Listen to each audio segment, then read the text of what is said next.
All right. I think we're live. Push one in the chat if you can hear me.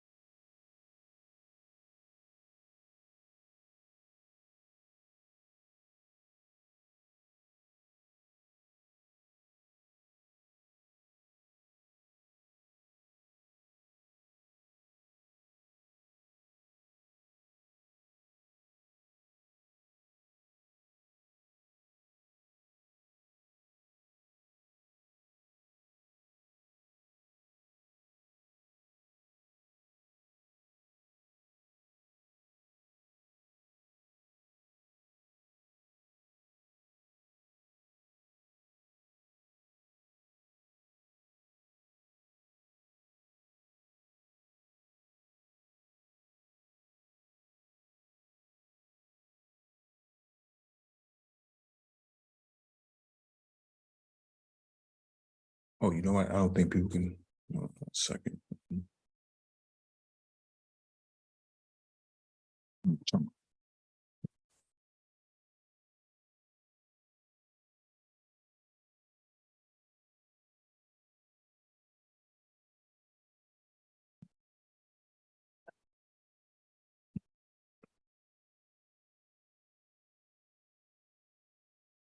see what's going on here.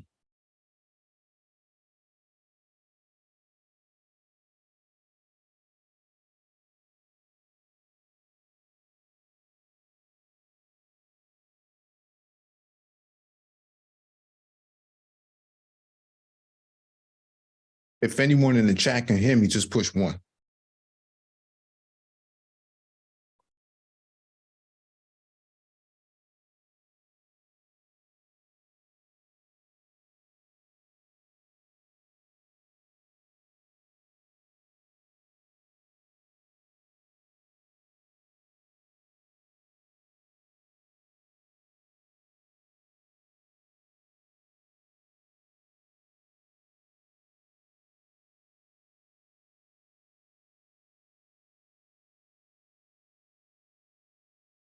All right, got a confirmation. Thank you for the confirmation. Welcome back to the Black Brain Trust. This is episode 778, Black Politics. Please hit the like button as you come in, share the video if possible, hit that notification bell so you get all the updates from the Black Brain Trust. If you want to engage in the discussion, there'll also be a link in the chat for you to click on. Make sure you update your Zoom client before joining. There's a new update that came out the other day, just so that we're all on the same page. Let me give a shout out to people who showed up first. Ike Ogerman, peace. AO, peace. Ronan Unsung, I hope you're well and take care of your personal matter. Shonda H, good evening to you. Eric Ingram, good evening. Let's get started, man. I happened to be on a panel last night, Art Newstall. And one of the things that I have noticed is that when we talk about Black men in political organization, what tends to happen here is that there tends to be what I call panel drift, where the topic is about one thing, but it segments into other things that have largely nothing to do with what the original topic was about. And it usually ends up going off the rails. And what I have found is that this is a strategy by Black men specifically to usually sabotage progress, because their idea of being inclusive means that injecting ignorance into the discussion is a form of social engagement, right? It's a proper form of social engagement that in order for them to be heard, they have to make the most noise or they have to be disruptive. And whether you agree with them or not, the outcome is always the same. It's always about what they think something is or what they perceive something to be, even though the reality is radically different than what they perceive or think. And what I like to do is actually go over some of the things that we actually discussed. I'm not going to play the live stream because I don't think that it has any real value, material value. I think, you know, we've done enough, you know, replays, you know, to last us the rest of the year. I could do it. I just don't want to do it at this point. What I want to focus on is the disruptive aspect, right? The idea of underserved communities, these sort of terms, right? Black and brown, you know, BIPOC, you know, these sort of terms are rejected in this space because a lot of people think that it dilutes the overarching agenda of pushing things for Black people. This is a misnomer, right? Let me share with you. Let me share my screen real quick.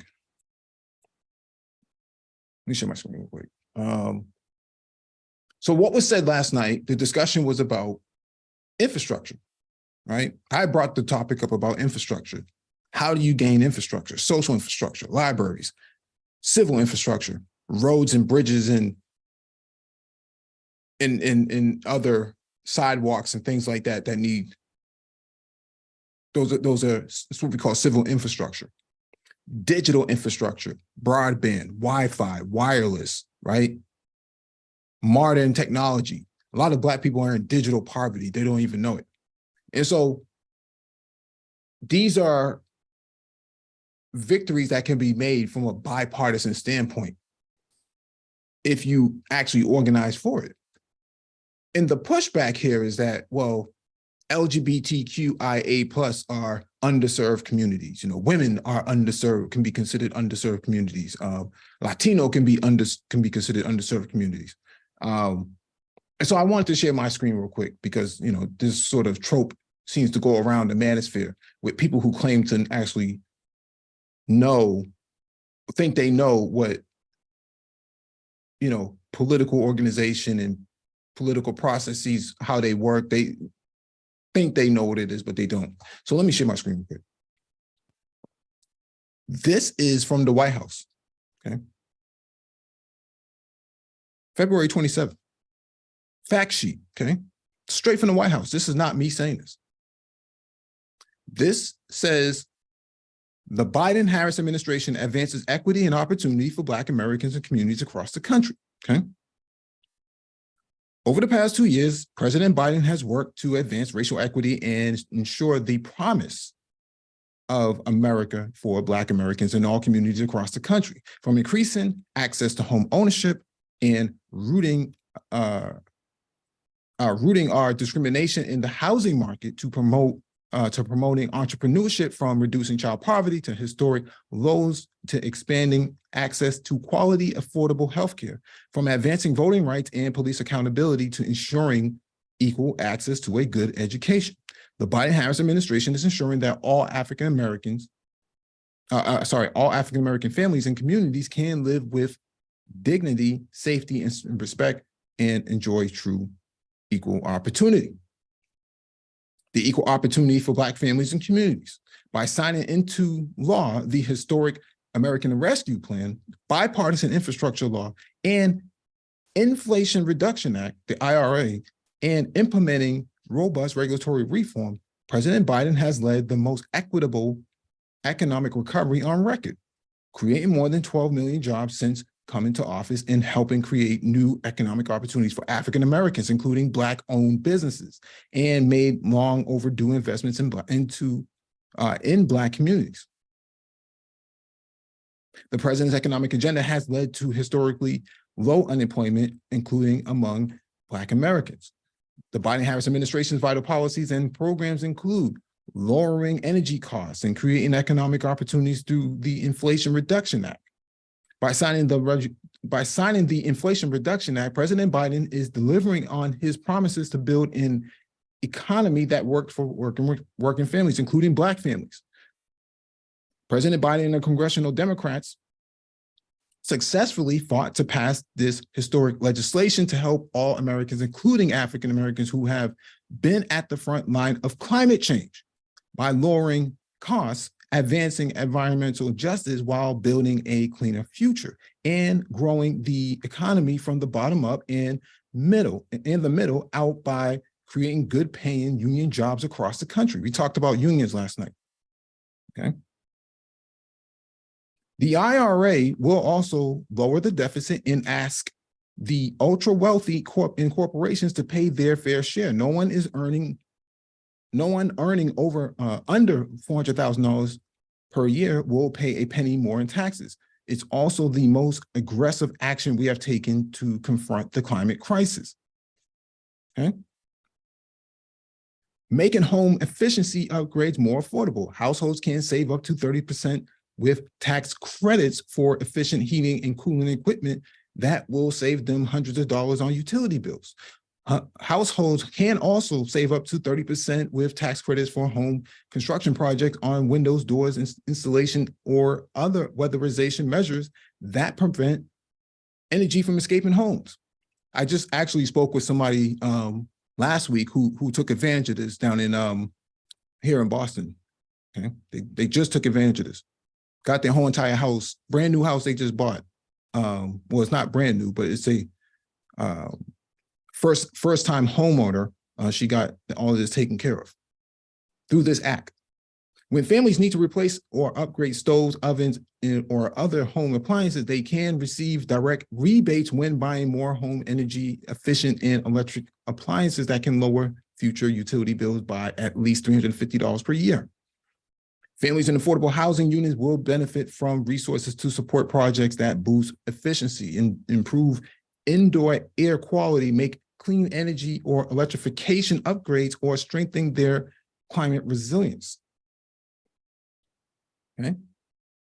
Creating economic opportunities and good paying jobs. The IRA spurs solar project development in environmental justice communities by providing a 20% bonus credit for solar projects on federally subsidized affordable housing projects and a 10% bonus credit for solar projects in low-income communities. I mentioned this last night on Art's panel. I was met with resistance by people in the chat, not by so much by people on the panel. Shout out to Roguish Son. Okay. I mentioned all this. Okay. They brought up LGBTQIA, they brought up women, Latina, Latino, Hispanic, all of this other terms to describe something that it's written right here. Okay. I'm not making this up. This is straight from the White House, okay? Says it right here, whitehouse.gov. Let me move on. The IRA expands clean energy tax credits for wind, solar, nuclear, clean hydrogen, clean fuels, and carbon capture, including a bonus credit for businesses that pay workers a prevailing wage and higher using registered apprenticeship programs, so that clean energy we use create good paying jobs. Now,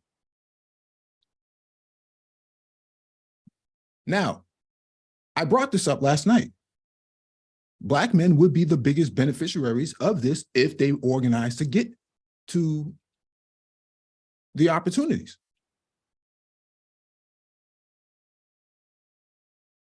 Okay. I was met with pushback again. Why so much pushback? This is straight from the White House's website. It's not me making this up. No, straight from the White House's website. Okay.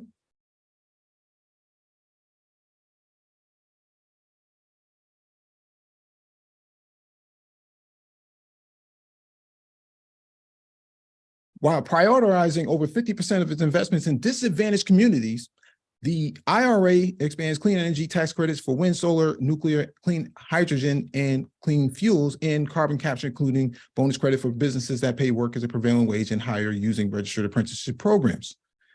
Okay. Providing release to farmers. The Inflation Reduction Act includes $5.3 billion that will provide relief to tens of thousands of farmers. Of that money, $3.1 billion will help distressed borrowers pay off their farm debts without ultimately taking the land or making the farmer ineligible for future assistance. An additional $2.2 billion will go to farmers who have suffered discrimination by USDA farm programs. Now, wait a second here. Wait a second. Okay, let me let Renaissance in here. What's going on, Renaissance, man? Hey, what's up, Mike? What's up? Chilling, bro. Anything you want to add so far from what you heard? Not on this topic, no. Okay. I did want to say, I don't know if you saw, Chicago has a new black male mayor. Yeah, we're gonna go over that later. Okay.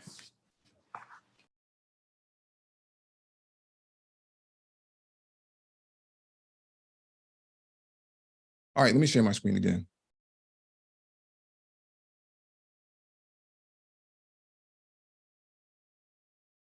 Well, looky here, right? Senator Booker, Cory Booker,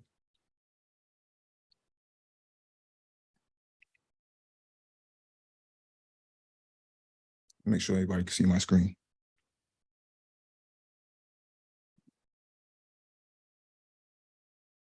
Yeah, here we go. Senator Booker proposed a bill, Justice for Black Farmers Act of 2021. Okay.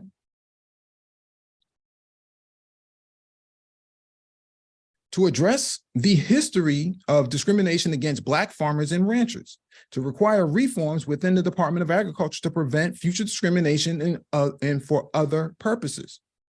Mr. Booker and Mr. Warren, Mr.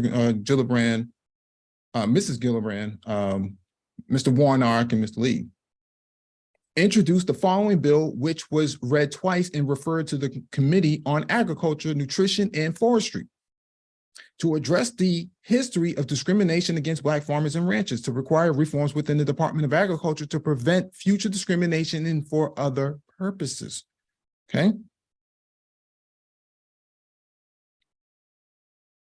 So when you hear people in the manosphere, especially on that other side, talk about no one's looking out for Black men's interests, no one's looking out for Black boys, no one's looking out for Black men, ask those people to provide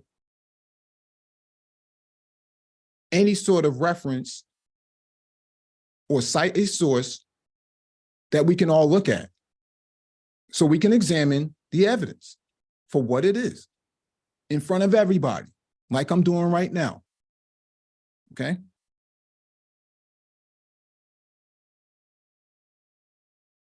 Now, let me go back to the fact sheet, because providing relief to farmers came out of that Cory Booker bill. Okay. Yeah, certain people talk about, well, why didn't Stacey Abrams talk to Biden and advocate for Black farmers? That's because there was already an effing bill in place. But if you don't follow politics at that level, you're going to ask questions that's going to make you look very incompetent.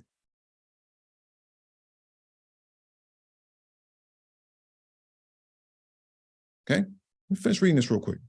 This is a very long bill. Making critical investments in Black families and communities in the American Rescue Plan. When President Biden signed the American Rescue Plan into law, it provided a lifeline to millions of families who were struggling from the economic fallout of the pandemic. Historic expansion of the child tax credit, cutting child poverty to record lows for Black children. The American Rescue Plan provided cash relief directly to low and middle income Americans and cut Black child poverty by more than half in 2021. The expanded child tax credit provided a critical lifeline to millions of Black families during the nation's recovery from the economic crisis created by the pandemic. And the president continues to urge Congress to extend this life-changing tax relief. In addition, the ARP increased supplemental nutrition assistance program SNAP benefits by 15% through September 2021. Beginning on October 1st, 2021, USDA's Thrifty Food Plan update increased SNAP benefits by $36.30 per person per month, supporting child care providers and reducing child care costs for Black families. Black families are nearly 2 times more likely than white parents to have to quit turn down or make a major change in their job due to child care disruptions. The American Rescue Plan provided a $39 billion lifeline to help child care providers stay open and compensate early childhood educators as they provide safe and healthy environments for children and help parents work. States have already delivered the American Rescue Plan stabilization grants to more than 200,000 child care providers, one in whom are Black, serving as many as 9.5 million children and their families. In most states, providers in 98% of the persistent poverty counties receive aid, and more than half of the providers receiving funds were operating in the most racially diverse counties in the country. One survey finds that 92% of the providers receiving funds relied on them to help stay open, and nearly half used them to repay debt incurred during the pandemic. Many states also used funds to help boost compensation of the child care workforce, which is disproportionately led by Black women. The ARP also helped lower child care costs for all families, including Black families, including by expanding the child and dependent care tax credit, allowing a medium income family with 2 kids under the age of 13 to receive up to $8,000 towards their child care expenses, compared with a maximum $1,200 previously. Helping Black families stay in their homes. President Biden's American Rescue Plan has helped Americans, including Black Americans, stay in their homes by providing emergency rental assistance. Over 8 million households were served by emergency rental assistance. As of June 2022, Black Americans were the largest group that received this help, representing more than 41% of the aid recipients. Okay.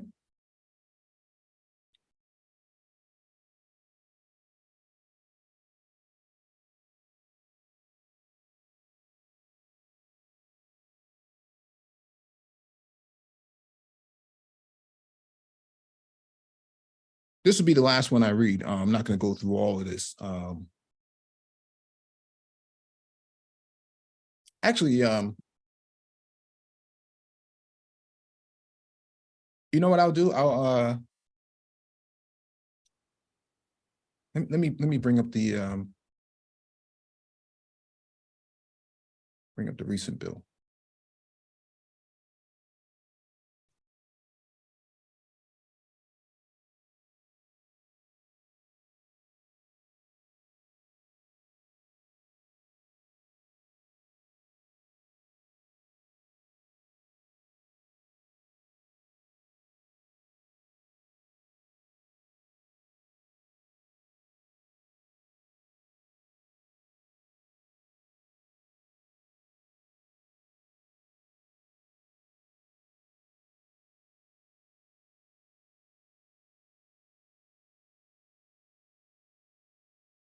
Give me 1 second here, because I just had this open. I don't know what just happened to it.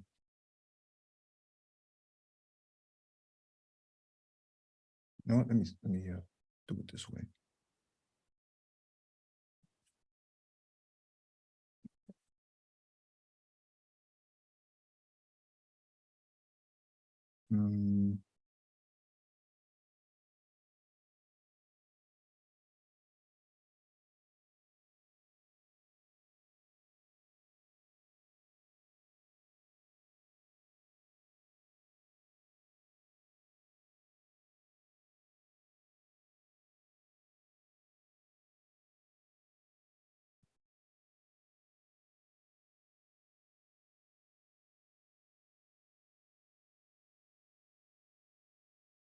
Oh, okay, here it is right here. Here it is right here. Let me pull this up real quick.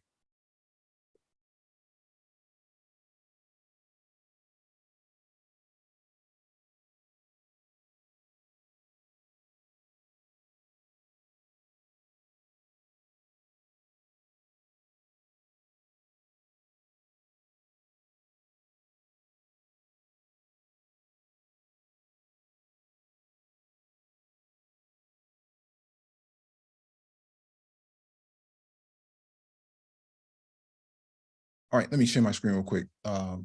I don't want to spend all night on this, but I definitely want to address this because it's the right thing to do. Okay. This is the 117th Congress of the United States of America, the second session that passed the HR 2617. Okay. If you want to read over this for yourself, I'll put the link in the chat.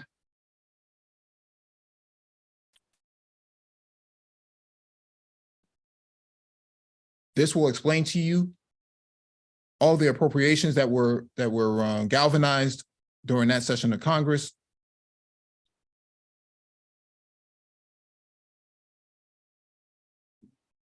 Hold on one second.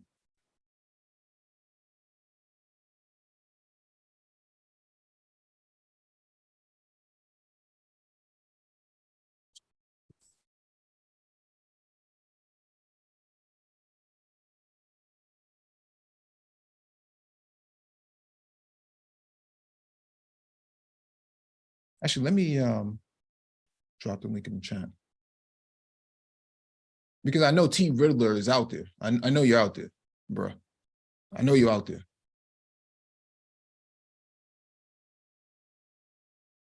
So I'm assuming he was one of these people that saying Biden was doing nothing for the Black community.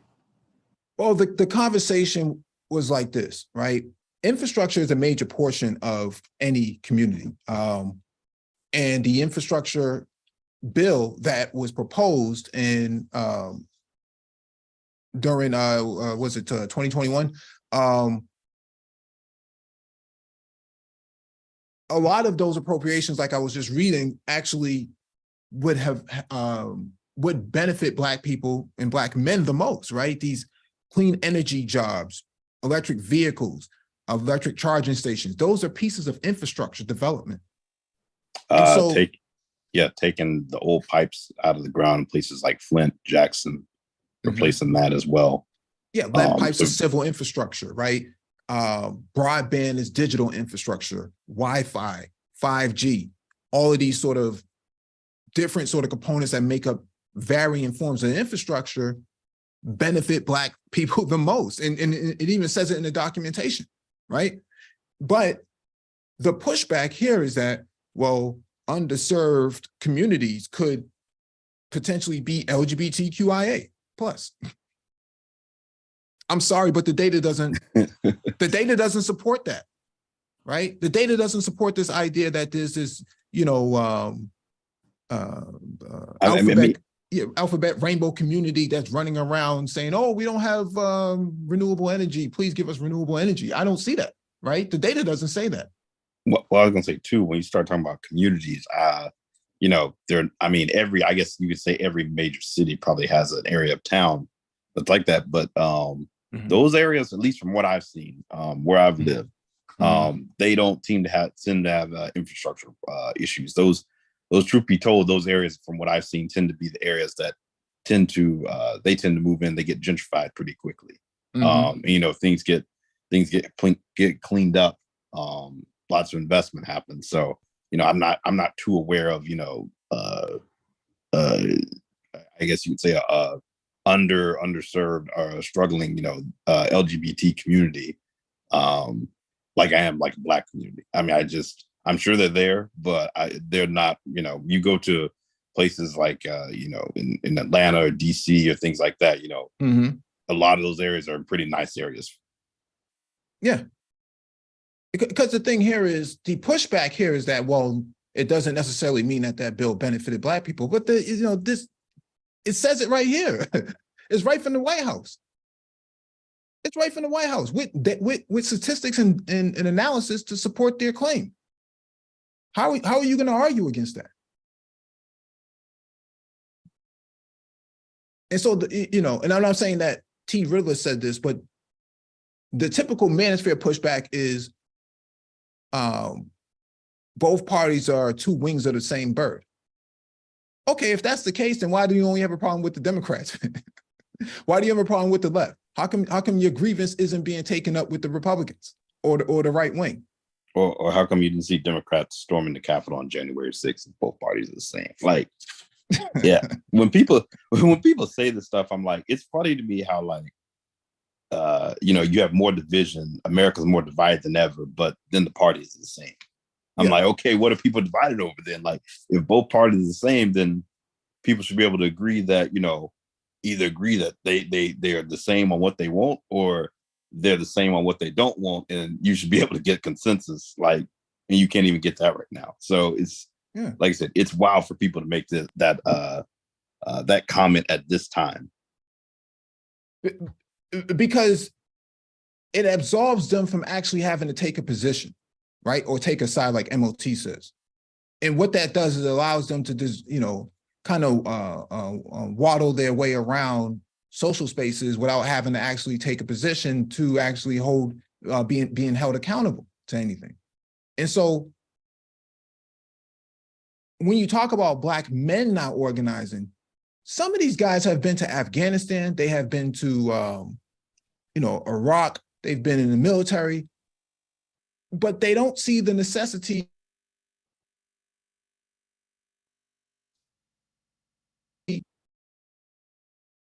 of the service. It's very strange and mind-boggling that I hear people talk like this, and it's like no one's doing anything for Black boys and Black men.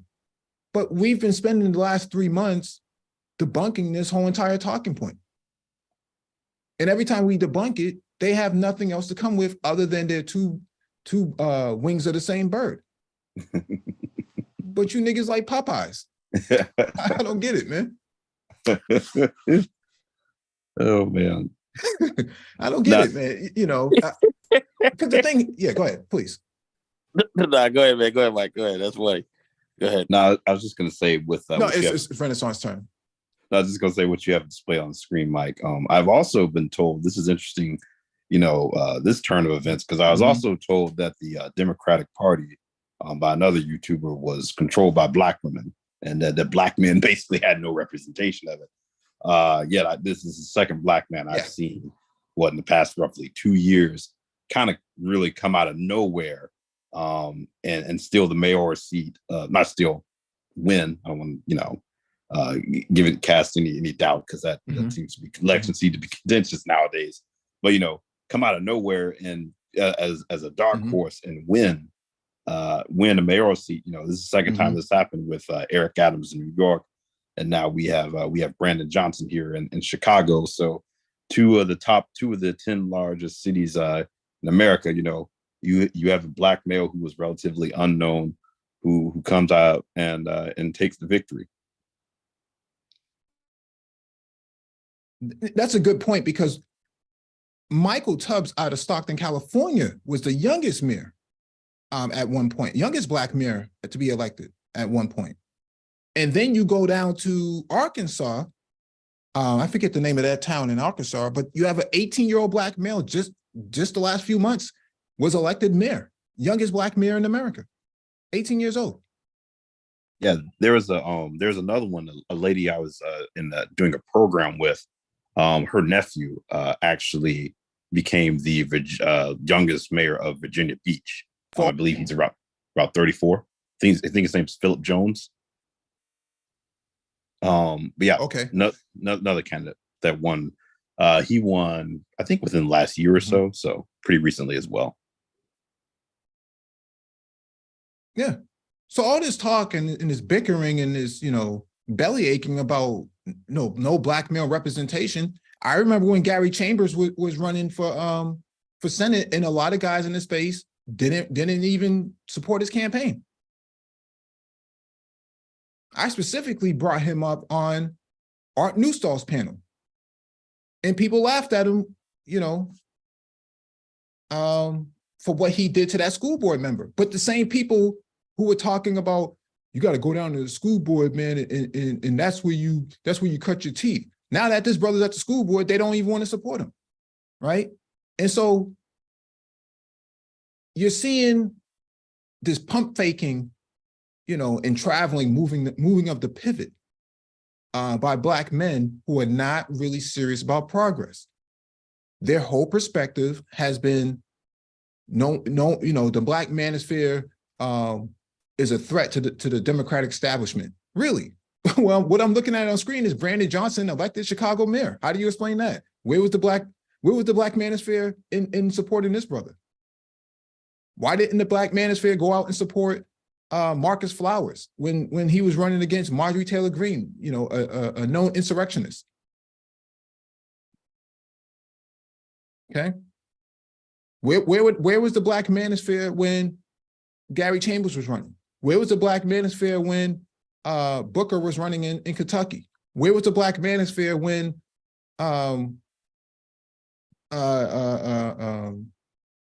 what's his face out of Wisconsin? How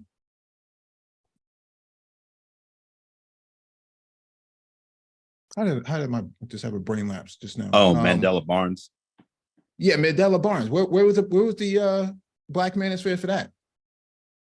They seem to be conveniently available for Stacey Abrams and Keisha Lance Bottoms, but nowhere to be found for other Black men who are actually running for office. Where was the Black manosphere for Chris Jones, Dr. Chris Jones, an actual PhD, who actually does his work on the ground? Don't forget Charles Booker. Yeah, Charles Booker in Kentucky. Where were those Black men at? Where was the Black manosphere for those men?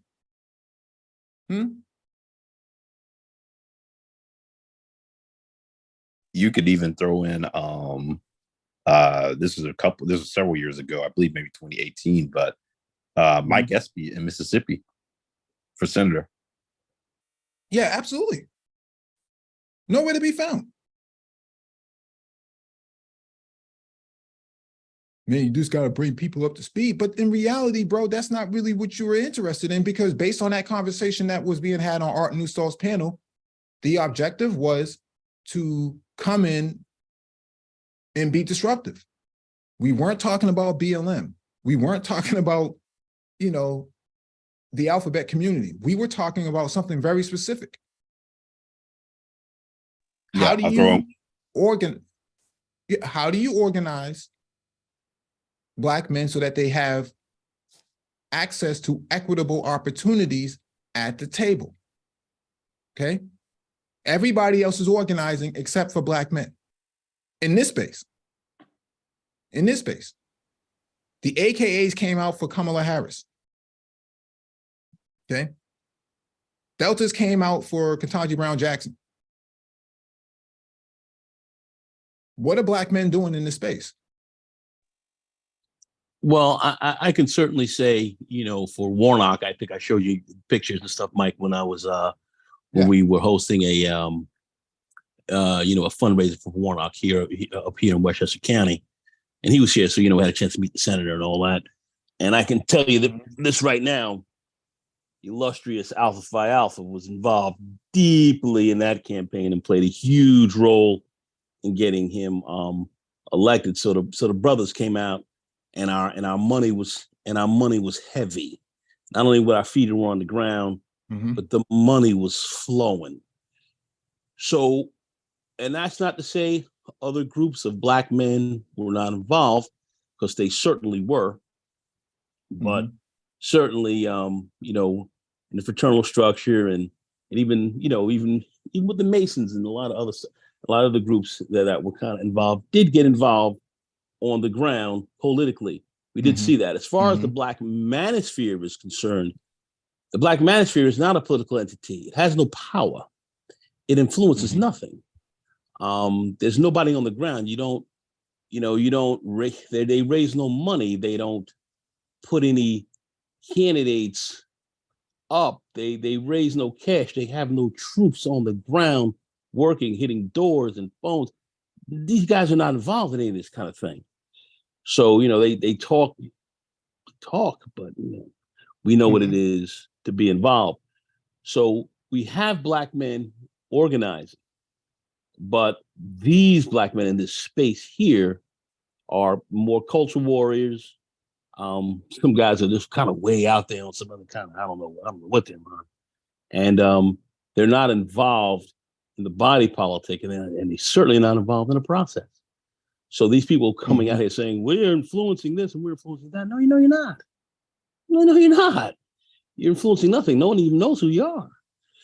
And if they do, show me where this is. Show me where this is being talked about in any one of the key political areas that are involved in any party, Republican or Democratic side, where this manosphere is a factor, and people are being called forth to get involved with their campaigns, and they're giving them money and so on and so forth to do certain things. So this is not happening. It's not happening in a space like that. So, I mean, you have to look at what's really going on, the process, and what's really going on the ground. And that's not what's going on. And that's something that we continue to talk about, and no one really is able to show any real evidence here. But I just want us to be realistic about what we're doing and what we're looking at here, politically. Let's be real about what's going on. And that's what you've been talking about, OT, and others have been talking about consistently. And we have to keep talking about that and continue to move forward in that vein. Anyway, go ahead, Mike. You got it. No. I think you bring up a good point, but Shonda also brings up a point as well that she said, "I'm sure the men of A5A came out heavy for Westmore and the current and first Black elected governor of Maryland." That's another thing, right? That very good point. For all this talk about Baltimore is 40 miles from the nation's capital, how come you're not talking about Westmore being the governor of the recently elected governor of Maryland? Keep in mind, there's only been like 4 Black governors in U.S. history, right? Yeah. It's excellent point. Excellent point she brings up. Excellent. So where's all of these guys, who were, tooting, blowing their trumpet about the conditions in Baltimore, but didn't even acknowledge that the governor of Maryland is the 4th Black man to be elected to a gubernatorial seat. The reason, let me put this on record too. The reason why Stacey Abrams' race was so important, and I'm not actually advocating for her, I'm just making the point. The reason why it was so important, because if she was to win Georgia, okay, as from a gubernatorial standpoint, she would have been the first Black female governor in U.S. history, and she would have flipped Georgia on top of its head. Okay, and it would have had a tidal wave effect in the likes that we have never seen before. Okay, what Deval Patrick did for Massachusetts would be eventually what would could come out from Maryland, Doug Wilder out in Virginia. Yep. What would have happened to Dr. Chris Jones out in Arkansas. You can throw in Jamie Harrison in South Carolina, even though he didn't win. Yeah, he didn't. Yeah, he didn't win that, but you could throw Jamie Harrison as well. You could also throw in Lieutenant Governor Garland Gilchrist out in Michigan under Whitmer, first Black man lieutenant governor of Michigan. Mandela Barnes, first Black male lieutenant governor of Wisconsin. Now, it doesn't sound like a lot to you on the surface, but historically, that means a heck of a whole lot. It means that you have support on the ground. And what's happening here in the manosphere is this idea that, Fabian socialism and all of these other historic, information that really does not have any bearing on the ground at all. When you start talking about the modern politic, and that's why I titled this stream, Black Men in Political Literacy in a Modern Society. Okay. How does the system work? Who are the players in the game? City councilmen or city councilors focus on voting districts. Okay. Mayors manage the whole entire city. Your state reps, your House people go to Washington and act as diplomats. Your state senators are basically state ambassadors, okay? Your governor is the CEO of the state itself, chief executive officer. That's a lot of power to have when you're in that position. Yeah, I want to quickly add to governors tend to be appealing for national level politics, just because, like you said, there's a CEO of their state, so they tend to be people, at least if you talk to in political circles, political strategists, that people would like to run for president, just because, you know, when you're at the governor level, you actually have to get things done. You have to, you know, you don't have time. If you're a state senator or even a federal senator, you know, you can play the games of politics and things like that. You know, get your pork, but, you know, really go along with a lot of craziness at the same time. When you're governor, the buck kind of stops with you. You have to, you know, really get things done and keep things moving day to day. So that tends to be very appealing for people who aspire to higher office, specifically president. Well, governors run states. Governors are literally they are the top political seat of your state. There are only 50 of them, you know, but these are your leaders of your state. They point their fingers. They can throw thunderbolts. They can take over the state with respect to state emergency. They can bring the military and so forth in here. They can do many things. Governors have a lot of power in any given state. I had a good friend and one of my classmates who I went to school with, Syracuse, who was married to Governor David Patterson, and you know, he was a black governor here, state of New York, and you know, they had their issues, but still, you know, his wife was a classmate of mine, and you know, we knew that process fairly well itself, and we understand what the power of a governor is. So governors have a lot of power, and if you take a look at people who've become presidents who were governors, you know, there's quite a few. You know, Bill Clinton, with the Calvin Coolidge, Grover Cleveland, Ronald Reagan, Wilson, Jimmy Carter, Theodore Roosevelt, Franklin, Kennedy, Tyler. I mean, you know, the list is. George W. Bush wasn't. He was governor of Texas, wasn't he? Yes, he was. Yes, he was. Yes, he was. You know, at like one point, Texas was a blue state in the 90s. It was a period there. But I'm just saying, you know, you have many presidents who become governors because the model is somewhat. Yeah, many similar. governors become presidents. Yeah, many governors have become presidents. Excuse me. Yes. You know, the model of how the power is structured in certain ways, it's similar. You know, one is smaller, the larger, but they're similar. So yeah, so definitely, you know, that you know, and I would think governors would be good president, would be good people because they've learned how to govern.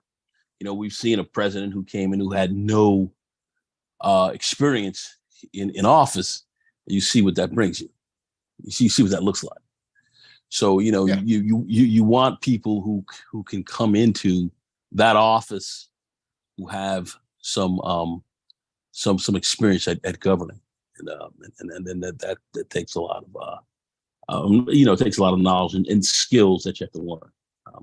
You know, but governors play a heavy role there. Yeah, governors are very, very, very good candidates for president, for sure. It's senators too. Senators are actually pretty good. Yeah, because we know the Kennedys, you know, Bobby Kennedy would have made a great president. Well, you know, he also had his brother there. He was, you know, as Attorney General, and his brother he sat right at the seat of his brother there, learning every move how the president was playing. These were intelligent individuals as well. So yeah, he would have done very well as well. Over the last couple of decades, so presidents come from senators or governors. Yeah. What's going on, Perfect Blackness? What you got on this, bro? Hey, what's going on, Mike? Thanks. This is your city, right? Perfect Blackness. Yeah. And this is actually what I wanted to actually talk about because I didn't vote for him the first time around. But I did vote for him in the runoff. And I actually labored over it. I voted by mail, and I didn't send in my ballot until I told myself I was going to give myself at least until Thursday, knowing that they would probably get it Friday or Monday.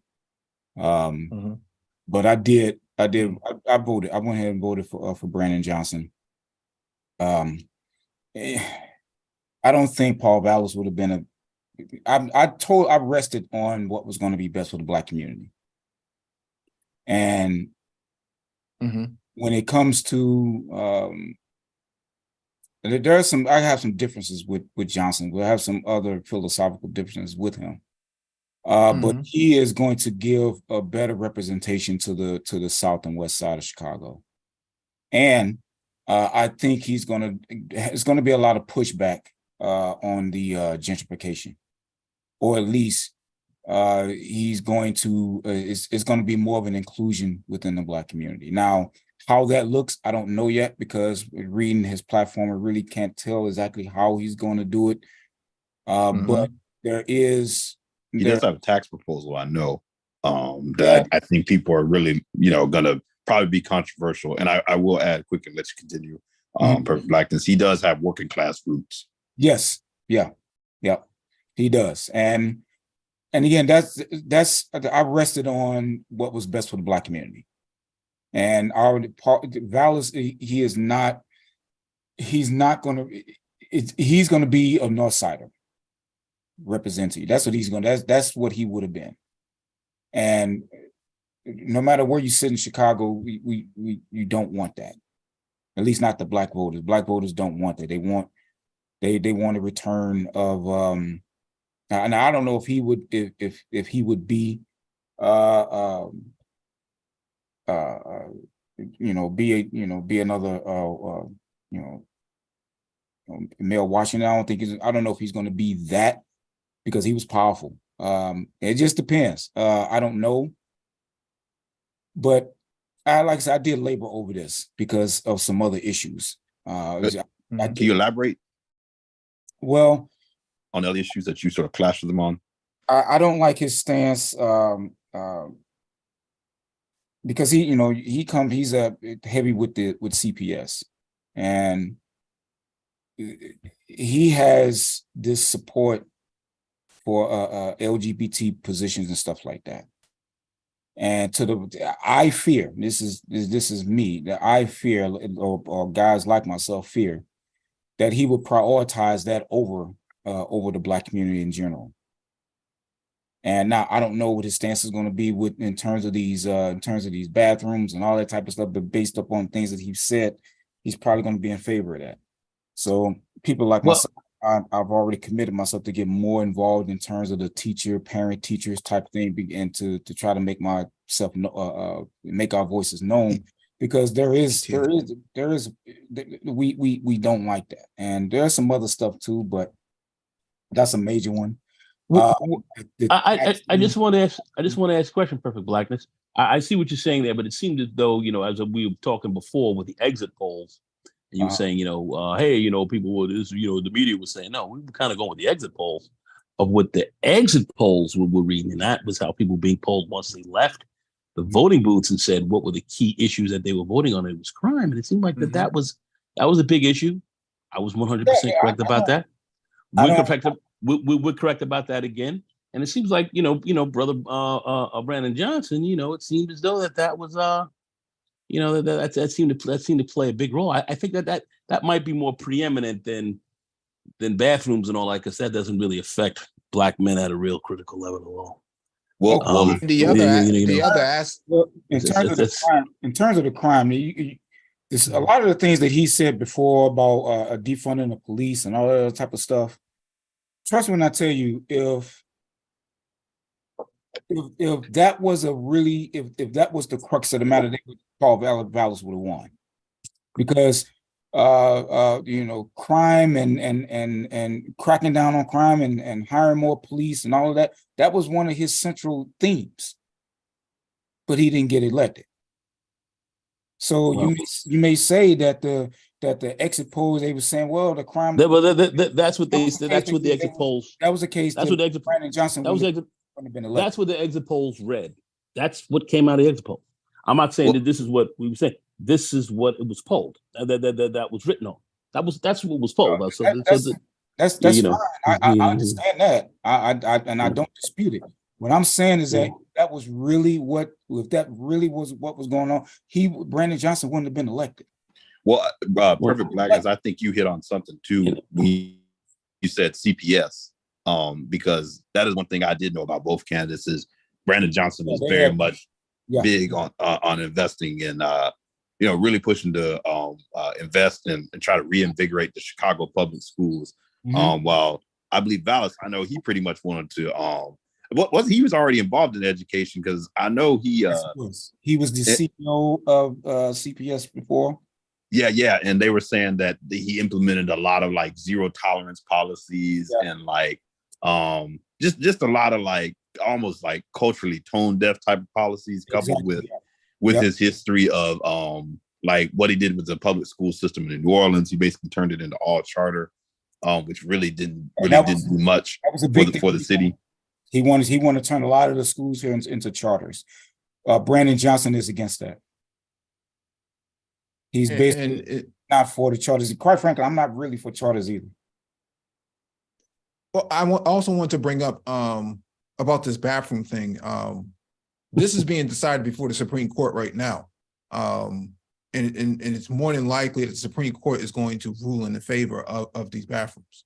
So it's not a Brandon Johnson supports it, whether or not he supports it. If the Supreme Court comes down on it, they will rule on it. And that, he has no choice. There's just no choice in that. Well, see, this is and what you're saying right there, Mike, is true. And this was one of the reasons why I labored and I had to put that issue to the back burner. And not necessarily back, I had to put it aside because it is something that really bothers me. But there are other issues as well. Now I have other concerns about it. The tax issue. How is the taxes going to look? Is he going to reduce stuff like red light cameras and that type of stuff? Now I know that a lot of that is also more so on the aldermans, who you elect for your alderman, because they have more control on the the red light camera, at least in this city. I don't know about anywhere else.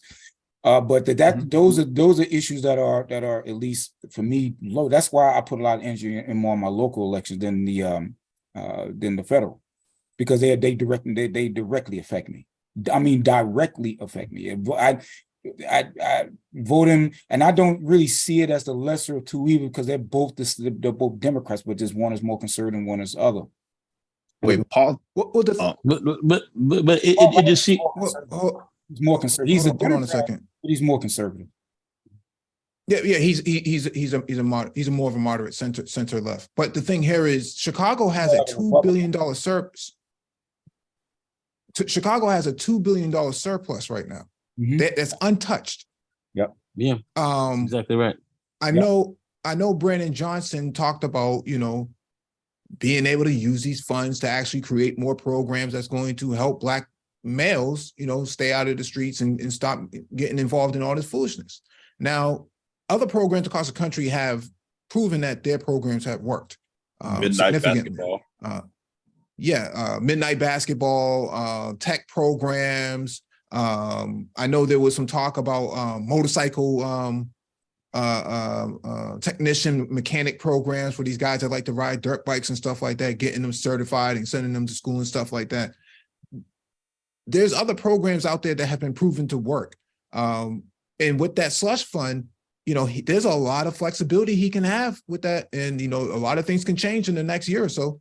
Well, I think Perfect Blackness's point, I think too, on the gentrification, a lot of my understanding, correct me if I'm wrong, Perfect Blackness, a lot of like middle-class Black people have moved either to suburban Chicago or out of the state altogether and moved south. So I'm sure that's on his mind as well, is restoring and rebuilding the Black community as far as an actual base in the city. Yeah, a lot of them have moved to places like Cal City and other places in the south and west suburbs. But quite frankly, believe it or not, they're actually getting I I hate to put it in this terms, but they're getting a lot of the bad crop of Black Chicagoans, because a lot of these, like some places in South suburbs, Harvey and all these other places, they're being more open to being very liberal with stuff like Section 8 and stuff like that, and that has drawn a lot of Black folks to the south, to the suburbs, even in some parts of Hammond, Indiana, right? So they're actually almost advertising that they should come there and all that, and a lot of that, I think, me personally, I think a lot of that is what's affecting that too. A lot of black people like myself have come around to say, you know what, even though I can afford to live in the suburbs, I choose not to, because there is some value here within the city. If we work towards it, right? That's where all your political capital is. Yes, exactly. All of your political capital is there, and if you don't capitalize off of that, then you're going to lose. And that's what I try to explain on Art Newstall's panel. Black men have to organize around these sort of issues. Political capital is very important. If you don't focus on cultivating it, you're not going to be able to get anything done. I don't care what StreamYard says or suburbs. It's not going to. That's not going to hurt. That's not going to help us. No, you're going to abdicate all of your power by doing that. You're going to give up all your power. It's exactly correct. And you have to organize. You cannot win or do jack squat from StreamYards. Anybody who says that is an idiot. They're full. They're full of shit. They have no bottom line. They're not real. That doesn't work. You have to organize in these communities. The key thing that Brandon Johnson, when I looked at very closely, when he started talking about root causes of violence through solving a lot of things, addressing that through investments, mental health, education, jobs, affordable housing. He was talking about the whole Chicago police detectives and promoting that and increasing police accountability and working closely with the city's new civilian oversight body and all of these things. So all this is playing a key role in addressing crime. You have to really be well organized on the ground as well to take advantage of this. And Black men are in a perfect position to really to really benefit. But you're only going to benefit. If you're well organized on the ground. Go ahead. Right. Yeah. I'm really curious to see how he's going to actually spend that surplus. Really, really curious to see how, because again, reading. He kind of said it the other day, how he was going to break it down. I have to go back and find the video, but in an interview, he broke down how he would actually dole out some of these resources to, helping Black males get off the streets, helping out with some of these evictions and so on and so forth. So it sounds like he has a plan on how he's going to use it, but I'm with you that you just got to sit back and wait until it happens. And that's kind of where I was going. I want to see how he's going to spend. I've seen some of the interviews and all that, but I want to see how he actually uses it. That's what I want to see. I want to see how, because I'm not one for saying let's not spend money, especially when we got a surplus in the city that's got problems. You should spend the money where it needs to be spent. Period. And the south side is where the money needs to be spent. And perfect blackness. But that's what you yourself and people like yourself who are in your communities and in your like we would say your captain's blocks and so forth. You guys got to play a role in holding him responsible to some of this, and where you think a lot of this has to be done. You have to go to your various community meetings that that'll have councilmanic meetings as well. All right. City planning board meetings and so forth that go on, that people will have to stand and watch and show up to and explain this is what we want to see and make him accountable, because he will see that if you come out. If you definitely come out. And now, is there work involved? Yeah, there's some work involved. So it's not going to be that easy to just sit back and lay back. It's a little bit of work involved. That's where the guys who are not about anything, they're going to fall off. You're not going to see them. But guys like yourself who are concerned, and I've listened to you, and you're not a stupid guy. So you definitely understand what's going on. So it really comes down to you and your people in your community that's around your block, down your street, around your corner, people organized and going to these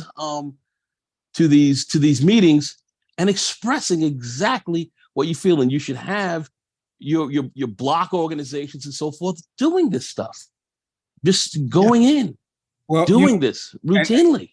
That's now see that right there, what you're talking about, you're right on. But that is not an easy thing to do, and the reason why, and I'm gonna give you this example is to kind of bring that point home. During the run up of the Obama library, right? Because our coach and mentor, they're building a library right where our football program have been playing and practicing for more than 20 years, right? Okay. And so they did get the Obama Foundation did get draw out some community. Yeah, I saw that. So they did a lot. It was several meetings at the South Shore Culture Club and all that. It was several of them that, and I even took pictures with not only with Obama, but Obama's people on his team and all of that. And actually, some people on his team actually support our program. That's a different subject. But you're a lefty, huh? You're a lefty. You're a Democrat. I'm just playing because when they play the stream back, that's exactly what they say. Oh, Perfect Blackness. He's a lefty. Well, but they also know, because I said I have some conservative leanings, but also have some progressive leanings. I have my differences with the Democrat Party. I have my differences. I have some agreements with them. I have some agreements with. But the point that I'm making is that there were some very specific things, like the environmentalists held up the building of the library because of they didn't want to encroach on the trees and the geese and all that type of stuff. But people like me, I wanted the field, our football field and track, to be moved down the street. Now, it wound up. It did happen. They did move it, but at first they weren't. They were going to extend that golf course in an area where people don't even golf. So from just to take over the land. Yeah, just to take over the land. So because we saw the plans. They had like two plans. One plan was to rebuild the field with the track and all of that. And the other one was to extend that golf club, taking the field, even from the high school, even from the Hyde Park High School that's actually there, like right across, like right there. So me and I was trying to get a couple of parents as within our program, even some of the coaches, and I was told that I was being a bit too radical. Because I was like, well, if they're going to come down there and take the field, at least replace the field. And I wanted to make, and during these meetings, I did say some things. I did say that, look, if you guys would just come down here and watch the community, and from what I've been told, the Obamas did come down on one Saturday or Sunday and just sat out in the car and just watched, and they saw how people were using the field. Not just our program, but just people in the community itself. People will come in, they will jog on it. They would have pick up soccer games on it. Just everyone in the community. People didn't use that golf course. People don't use the damn golf course. They use that field. They don't ever use that golf course. And then the Obama Foundation did get behind rebuilding the field, and that's exactly what they did before they even started building. Now they're building a library now, but they built that field first. They replaced it. Do you know if they transferred any of the parcels into community trust? That I don't know, but from what I understand, that like right now that they're building, there's a community commitment. There is a community commitment with the Obama Foundation and the library and all that, from building getting the whole library up and running and hiring and all that type of. So they do have a community commitment, which at first they didn't. Now I'm not too familiar with Chicago. Is Hyde Park, is that near the University of Chicago? Yes, that's actually Hyde Park, but the actual the library is being built in Jackson Park, which is pretty much it's like the next neighborhood south of Hyde Park. So you got Jackson Park, you got Hyde Park. Then you just a little west of Jackson Park, you got Woodlawn. So all those three areas, they kind of intermingle together. Yeah, because I was gonna say the thing is that my understanding is too is the city usually has to deal with the University of Chicago as well when they want to build a building or buy up some property as well too in that area. University of Chicago is deep off into that now. Where they're building that library, University of Chicago, from my understanding, didn't have anything to do with it. That was owned by the city of Chicago. Because again, it was in the Park District. They had to actually get it from the Park District, because the Park District actually controlled it, just like they controlled Soldier Field and all of that. So that wasn't controlled by University of Chicago, but University of Chicago is heavily involved. So University of Chicago, they're all over the place, and they're in not only in Hyde Park, but they're in Woodlawn. They're buying a property in Inglewood. They consolidate a lot of property and gentrify a lot of areas, and so we have the same problem with Northeastern and Harvard and MIT. They do the same exact thing here. No, it's just interesting, man. It's good that you're on the panel because you're from Chicago. Because when we have this discussion, it's almost as if guys don't want, they don't want to accept that, Brandon Johnson is a political reality, right? Now, had he been a Republican, who knows if these guys would have supported him. But the thing here is, in this space, it's hard to have a conversation about Brandon Johnson or, Wes Moore or Gary Chambers or any of these type of Black men, because in this space, they'll pontificate on what they think something is or what they perceive something to be. But in reality, that's just not true. And we have to go with the idea that Brandon Johnson will be here for the next 4 years, foreseeable future. What do Black men want with this $2 billion slush fund that Chicago is sitting on right now, untouched? Well, I can tell you right now, if he does anything, if he does a little bit more than Lightfoot, he's going to get reelected. And the key thing too is, brother, you've got a say in that. And that's the piece you guys have to understand. You've got to say in how that money is going to be spent. Well, I will say that Brandon Johnson does have an engagement. My issue, in terms of engagement, is that the point that I was making about the library is that I ran into a lot of pushback even from people within my own circle. You're gonna run into that. That's part of the dynamic. Ran into some real pushback about building the library. Right. They didn't want me to they didn't want me and others like me. They didn't want us to really say too much because they didn't want the Obama. They felt that they didn't want them to be offended. And we've run into this. Within the Black community, I don't think that this is a thing with Black men. I think this is in general with the Black community. We have a mobilization problem within the community itself. We just have a mobilization problem. We don't want to mobilize. I think we have a mobilization problem because we have a literacy problem. We have that. And see, I don't disagree with that, Mike. I don't disagree with that sentiment at all. I just say we have a mobilization problem. And the Black community has been famous for mobilizing. We have been a very strong mobilizing community. It's just over the last few years that you've seen people kind of drifting apart, and you have some of this craziness coming coming in here, and you do have a tremendous amount of absolute abject political ignorance. And I think some of this even starts because you can be ignorant, but you can also be stupid.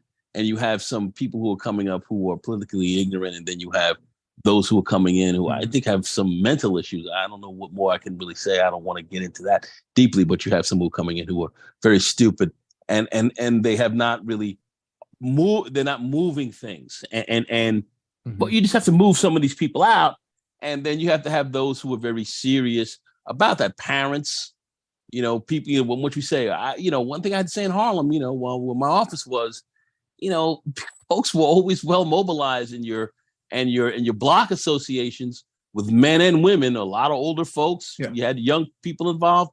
Things moved. So you were able to get school zones and these kind of things going where things have moved nicely along. That you don't hear a lot of it because it's been very successful. So they keep some of this kind of stuff out of the media, if you will. That's what I really believe. But we've seen a lot of success with this. And that's no different in Chicago. Chicago's no different. And that's just how people have to just be organized. You have to be part of that organization, part of that organizational movement, just on your block alone. You don't have to go throughout the whole city, but you have to get into it. And that's what a lot of Black men don't want to do. They want to sit back and think, I don't have to do this. If somebody else will do it for me. Well, I mean, go ahead. No, I mean, Perfect Blackness is a senior systems admin, man. He's a smart guy. It's not a dumb guy. He's pretty well adept at managing systems. And so I would like to know, Perfect Blackness, have you leveraged any of your IT capital at the ground level, in terms of like in regards to the library and in regards to any of the technical What do you mean? Infrastructure on the ground? Are you engaged like with any of the political action on the ground in like terms of your IT? You mean like not so much the contracts, but are you weighing in? Are you leaning in on some of these discussions that are happening, some of these town halls or some of these public hearings? Like, for example, we have a very major golf course here in Boston, and I weighed in on the public hearing comment section in January, and we have that. This is the biggest piece of real estate asset that the Black community has in Boston. It connects 5 different neighborhoods, but it's the biggest piece of climate change real estate that Black people can have access to. And so two of the biggest assets that Black people have access to here is the public libraries and the zoo and the golf course. Well, and these are things that we have to have proper stake in. But what I'm saying here is where does Perfect Blackness fit in regards to that? Well, in terms what I've been trying to look a lot into is the how these contracts are going to be divvied and doled out. Lightfoot has been really silent. I guess you could say is how these contracts going to be doled, because that's what I'm really trying to pay attention to, because I do want to try to get some of that in terms of boots on the ground type thing. No, I think what Mike is also kind of getting at too is you can also shape it in the sense of this doesn't have to look like a traditional library, with just books and that's really it. You could really go in there and push for, hey, this needs to be a space where there can be some sort of like IT programs for kids from the neighborhood, a co-working space, Well, to my knowledge, I think they are going to have a lot of that, a lot of STEM section, but I think a lot of the stuff has already been decided on the structure of the library itself. What I want to get into is what I want to do is to make sure is to get included into the contracts. In particular, Mike, is the IT infrastructure of it, and once it's built, who's going to provide the IT infrastructure. I kind of want to get off, and I want to definitely get into that, and that's another I want to see, because I don't remember Brandon Justin saying too much about this. He might have some ideas on it. I don't know. He may have some radical ideas on it. He just haven't said anything on it. So that's why Perfect Blackness has to organize other Black men who are in the IT sector in Chicago. That's exactly right. So that you can actually have a working committee that can engage. Exactly right. So you need numbers. See, Perfect Blackness showing up, they can kind of brush you off. But Perfect Blackness times 10 is a different conversation. That's exactly right. That's No, I all. get where you come from, and you're right on that. That's all we're talking about here. It's all, and this is what these other guys who are sitting around expecting others to do it for them are not going to do. And then they'll sit back and they'll complain and X, Y, and Z. And I'm not going to go off on a little tangent on that, but that's the difference. And that's why I don't sit around and talk to these guys. I don't waste time with them. They're of no value at all. We have to talk with people who are prepared to do that. And what Mike just said is that's where you add a tremendous amount of value and power. And you don't have to have a zillion guys behind you. You do your piece. A few others do their piece, and you see things pull up pretty big over a period of time. And that's organizing, coalescing with others. That's what Nisby does. Because I do work with a couple guys like that. I do work with a couple guys. Some other guys I do know that's in tech. Now, see, Mike, you just gave me an idea, and I have to give you that. You just gave me an idea because I just thought about. Oh, something. really? I'm not gonna say it here, but I thought about something. I am because I know a lot of black men that's in the tech field. But I will say some of those guys are not politically. They don't follow politics at all. So that's. But you do have something in Chicago. I think it's called BUILT. Blacks United in Leading Technology. I think there's a group out there. Yeah, I know one person within there, but yeah. Mm-hmm. He said the same thing I said. He said the same thing I said. So that took some Herculean effort to get that off the ground too. So it's not an easy thing. But you're right. Still, we do need to mobilize to make sure that we're included within that.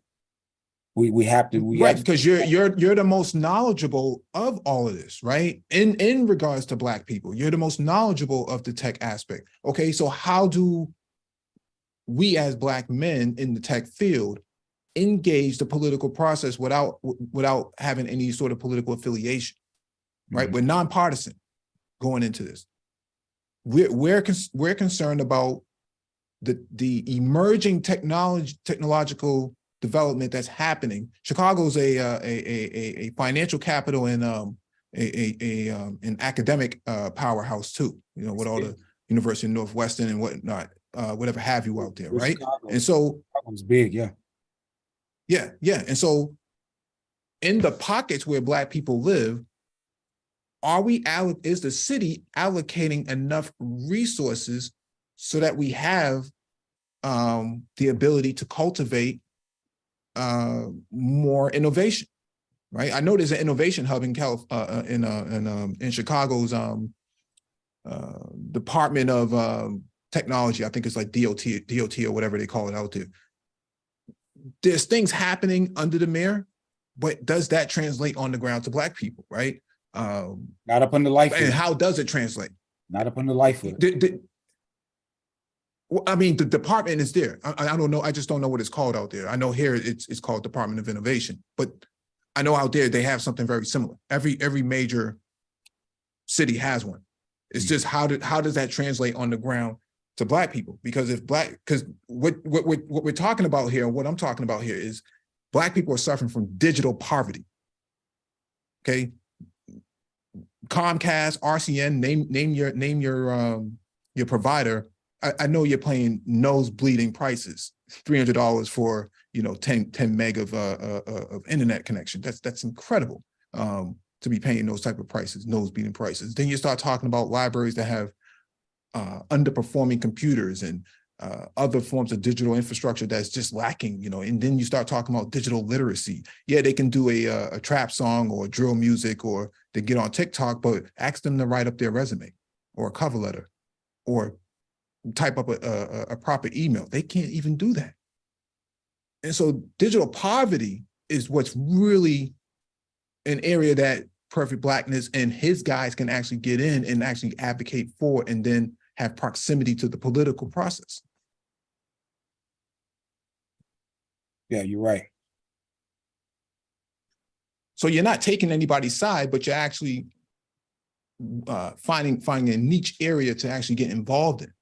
Mm-hmm. You know, here, go ahead. yeah, one of my concentrations, I guess you could say, because you did just give me an idea. You really did. You just gave me an idea about something I hadn't thought about. But one I'm trying to do that here.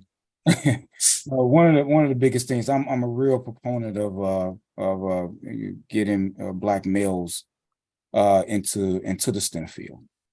So I'm always, you know, getting permission from their parents and their schools to have them come to my job, and doing some tutoring with them in that way to try to expose them to the STEM, you know, to the tech field. That's what I've been doing for years, right? And sometimes I, you know, and this with every job I've always had, I've always been able to convince them to let me bring some of these boys to the job so they can see, you know, see how this operates. See, this is how it goes. This is how the systems work.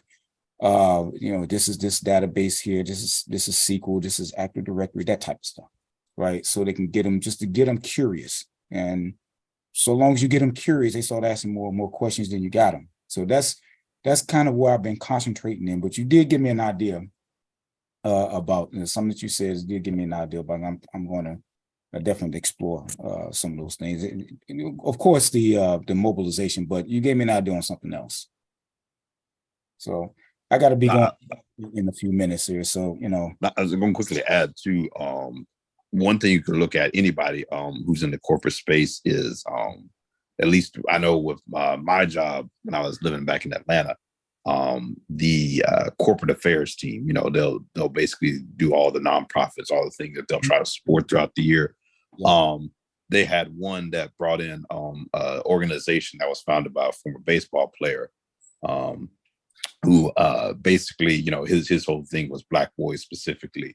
So, you know, he brought in probably about 30, 40 boys, and they just basically asked, you know, for you know, any Black men who were willing to come down, basically have lunch with them.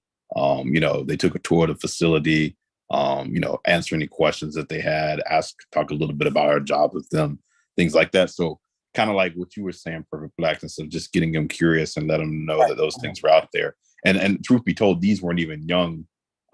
These boys were probably like teenagers. So like probably 2-3 years from either graduating from high school, going to college, things along those lines. So, you know, not your sort of what we think is sort of your intervention, but just, you know, because I think a lot of times when people start talking about mentoring, they sort of look at, you know, the boys who are sort of at risk or troubled. And, you know, sometimes people forget, you know, just your run of the mill boy who's just, you know, still trying to figure out what he's trying to do in life as well. You know, working with them as well, where bringing them to the job can, you know, influence them to, you know, oh, this is out here. I didn't know, you know, I didn't know this major was around, or I didn't know anybody in this field.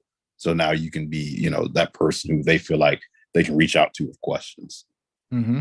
Yeah, absolutely. And here it is right here, Perfect Blackness, what I was referring to, Chicago's Innovation and Technology Department. Let me zoom in on this real quick before you go. Assets, Information and Services Bureau of Innovation and Technology in the City Central IT Agency.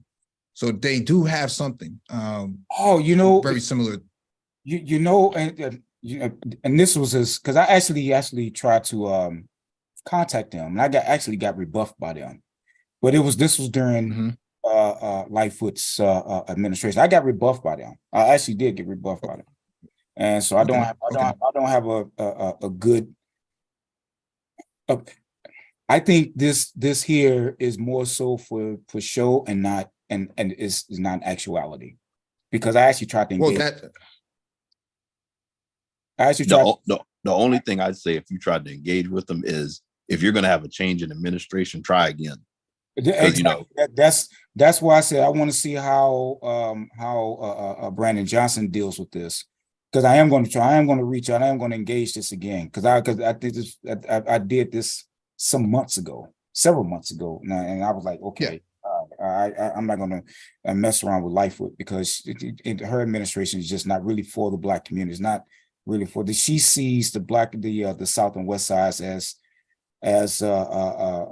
something she has to endure. Did she I did she mean, get Lightfoot has was she 2 terms or 1 term? two. Two. Okay. Yeah, that's what She I came thought. in 2018, right? 2018.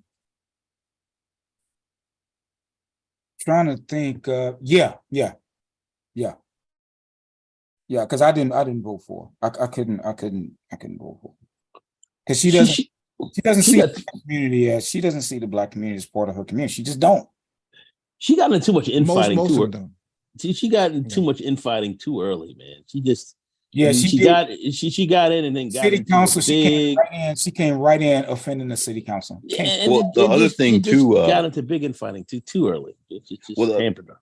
The other thing too is I don't know. This may mean more to you, Perfect Blackness, but correct. Brandon Johnson, he is a native of Chicago versus Lori Lightfoot did not grow up in Chicago, which I don't know how much that means to people.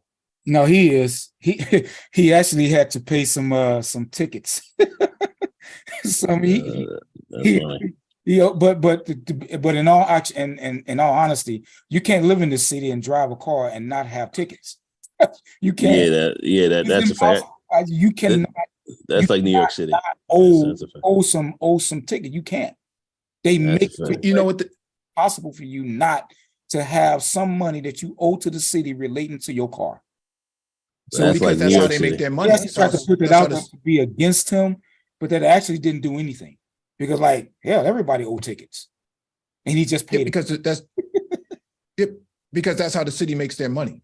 Yes, make a large profit off of that, and so they're not going to back down from that. But what they did here was they made it income driven. So based on your income, if you accrue a certain amount of tickets, there's a repayment program that's in place. So you end up paying like $5 a month. These are the sort of things that Black folks on the ground organize to push to push for legislation. People do that all the time. I normally pay mine off. I don't get into. I just actually paid a $200 one off because I didn't have a damn sticker for a vehicle weighing more than 1,600 pounds. That type of shit. It got that type of shit. You know what I mean? So but Perfect Blackness. What about the person who doesn't have that quick $200 exactly. quick to pay? And that's the issue. And what happens is people they let it lapse and they get booted and then they get towed, the car get towed, and then they got to go pay. It's all kinds of that to get into that payment plan. I never get into that because I just pay it off. I just pay the damn thing. Just get it over that damn thing, man. But I can understand Brandon Johnson not having being on the payment. I can understand that. I mean, that's a lot of people. And they're doing that here, in New York City as well. Because New York City that wasn't a dig against them. I don't understand how. I think it was more desperation on the Paul Vallis camp for them to bring that out as if that was something that was going to make Black people look at it and say, "Oh, he shouldn't be mayor because he owed tickets." Please, that ain't that's not something they should have went at him about. Yeah. So no, it's too petty. It's too petty. That politics doesn't work long term. That's exactly what it was. Yeah.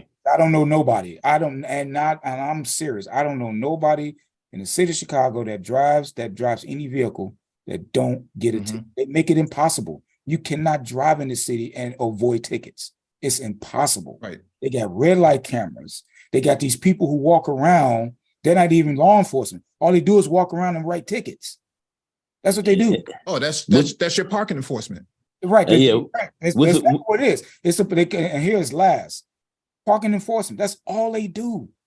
That's all they have other cars that go around the city and they reading license plates to see if there's any if they got the city stickers and all that type of shit. That's how I got caught. Because be careful because you know what. Right, because I recently moved and now I have to park on the street, as opposed I was in a parking lot, and I didn't have to buy the damn thing, so I wasn't parking on the street. Now I got to. I just park in the alley. I just park on somewhere. All right, because I'm not paying $260 for a fucking stick. I'm not doing it. I'm just not doing it. Listen to this. New York City had such a problem. They ended up having to council. Everybody had to meet on it. One year they towed 4 million cars. Listen to me. That is a thirst that is unheard of.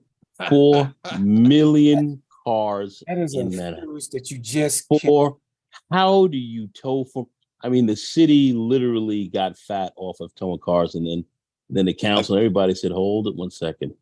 This is going to come to an end. You guys are making a lot of money, but you're towing cars upon cars upon cars, and a few council people cars got towed. Yeah. Actually, they did last week they did a it was a news report to where the people are being people's cars are being towed and they don't owe anything. They did the system is not catching up with itself. That's how do you tow 4 million cars? Yeah.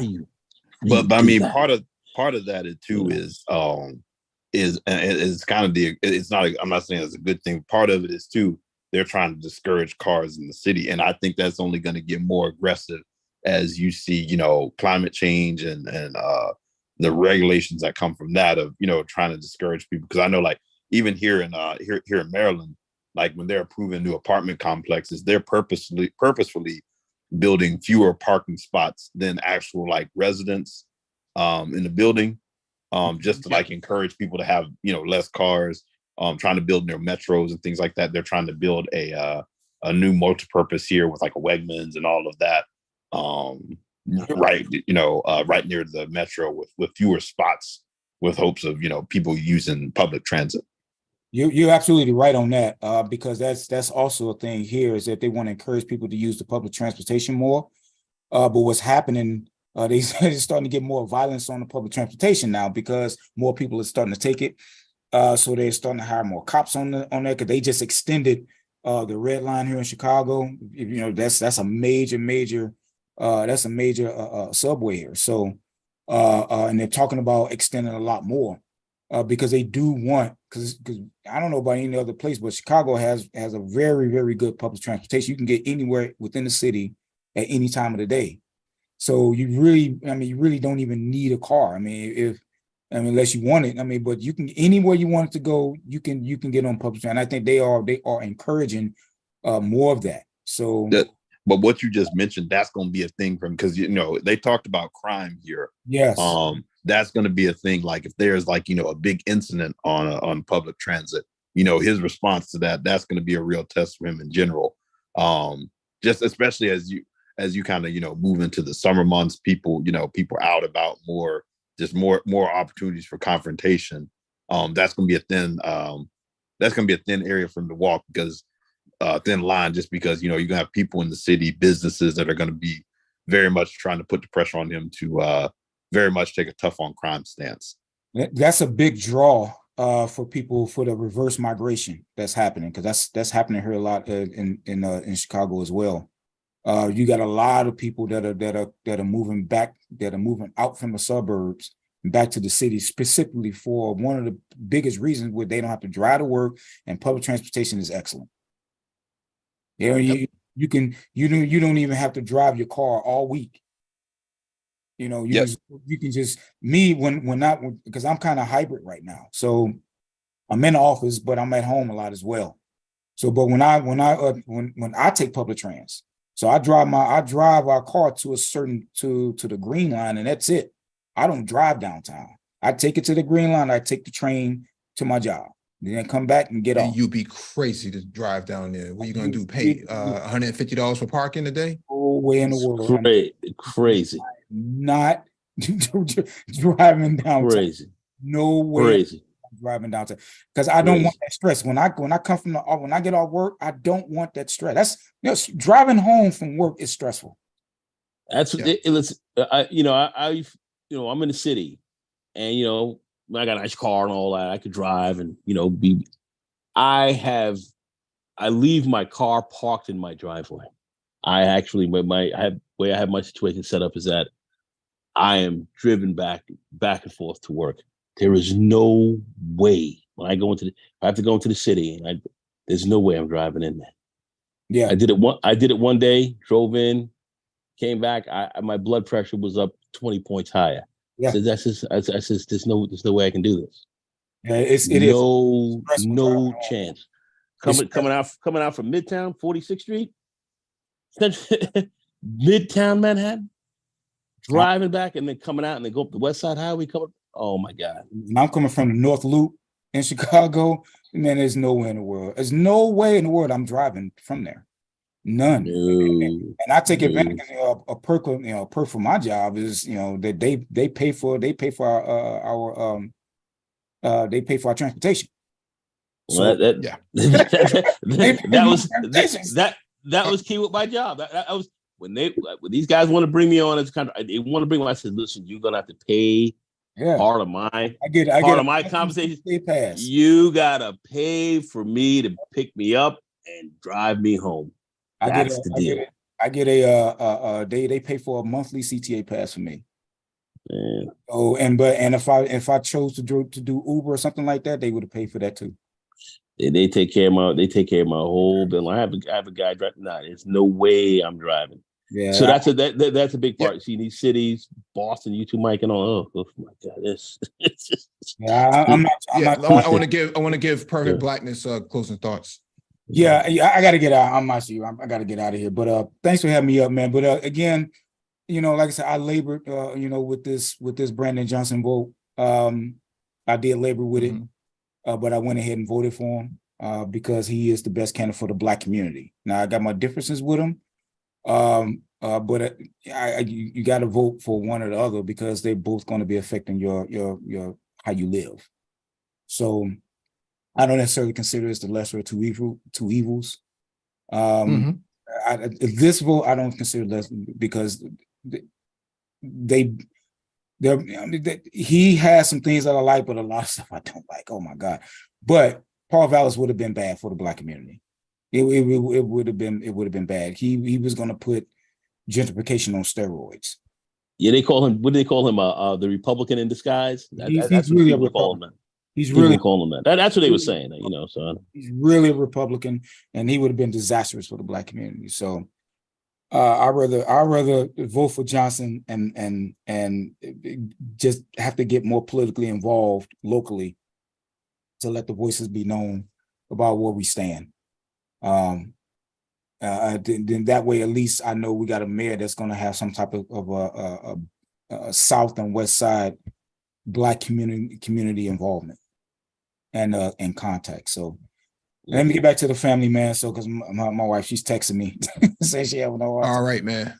Yeah. So, hey, thanks for coming up, man. Have a good one. Good stuff. Good stuff, brother. Good stuff, man. Good stuff. Any closing thoughts from you, Nagone or Renaissance man? Hey, Mike. Listen, thanks for inviting me up. Great life. Yeah. No, same here, Mike. This is another prime example of, what being involved in politics, what's at stake. Another example of black male leadership within the Democratic Party. Despite all of the, I guess, the rhetoric and beliefs by some of these people that the party is controlled by only Black women and Black men have no say. I think this is once again an example of getting organized and what you can really go and do. If you so choose. So we'll have to see. I think it'll be very interesting to watch how his term unfolds as mayor, the changes he's able to implement, and what he's able to do for the city. So great stream. All right. Thank you everyone for joining us. Please hit the like button on the way out and hit that notification.